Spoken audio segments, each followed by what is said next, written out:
I'm not an avid reader, but reading is one of my perennial favorites. I love novels and science fiction books. Harry Potter, The Lord of the Rings are absolutely masterpieces. Today, The Alchemist has sold 65 million copies and been on the New York Times bestseller list for more than 316 weeks. It's also translated into 80 different languages. It's absolutely a big success of author Paulo Coelho. But why the book written by a little-known author at the time 1988 could become a masterpiece? What's the certain factor do the book have? So let's explore the regions. The Alchemist follows the journey of a shepherd boy named Santiago, believing in a recurring dreams. He asks a Romani fortune teller in a nearby town about its meaning. The woman interprets the dream as a prophecy, and she tells the boy that he will discover a treasure at the Egyptian pyramids. After that, he meets a mysterious king, and he advises him to share his ship is to travel to Egypt and introduce the idea of personal legend.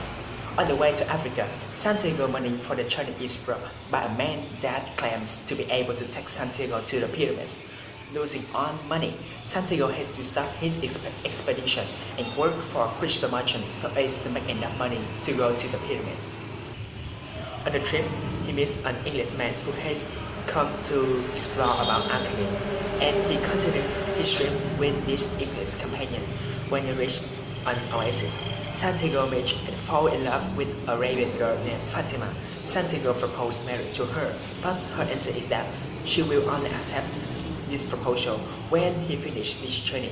Although he is really frustrated, he realizes that his love will not stop, nor must one sacrifice to its own personal destiny. Our main character then encounters a wise alchemist who also teaches him to understand himself thoroughly.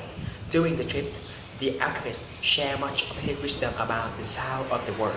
Then they have a risky journey through a territory trap. Then Santiago has to demonstrate his ability before he is allowed to continue. The alchemist tells the trap that Santiago is a powerful person that can turn into the wind. Santiago feels really worried because he has no idea about how to turn into wind in just 3 days.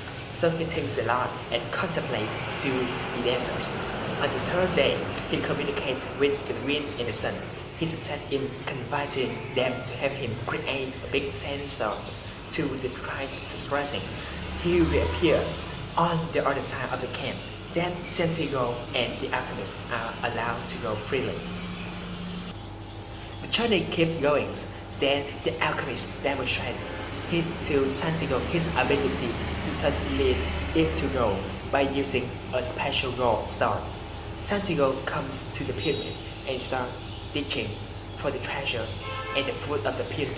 But suddenly, two men accost him and beat him. When he tells them about the dream, they decide that he has no money at all and let him live. Before leaving, one of two men tried to illustrate the worthlessness of dreams by telling Santiago about his own dream. It concerned a treasure buried in a church in Spain where a tree grows.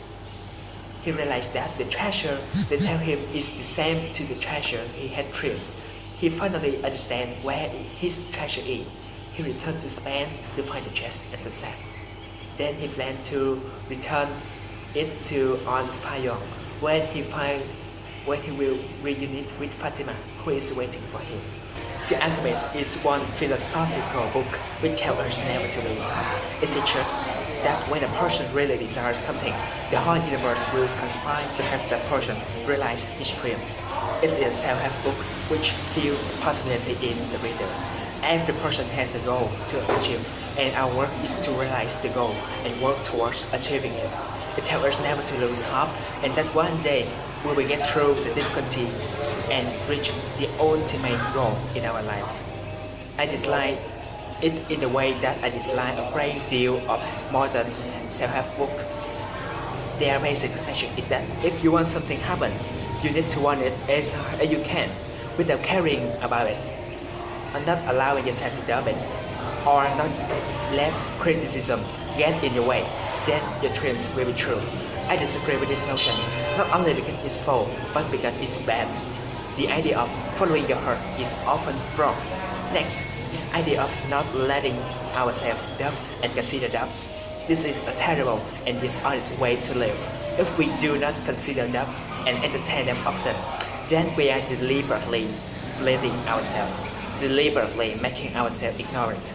If someone doesn't give serious consideration to the idea they have, they may be wrong. To me, The Alchemist is absolutely a masterpiece which contains a lot of meaningful lessons.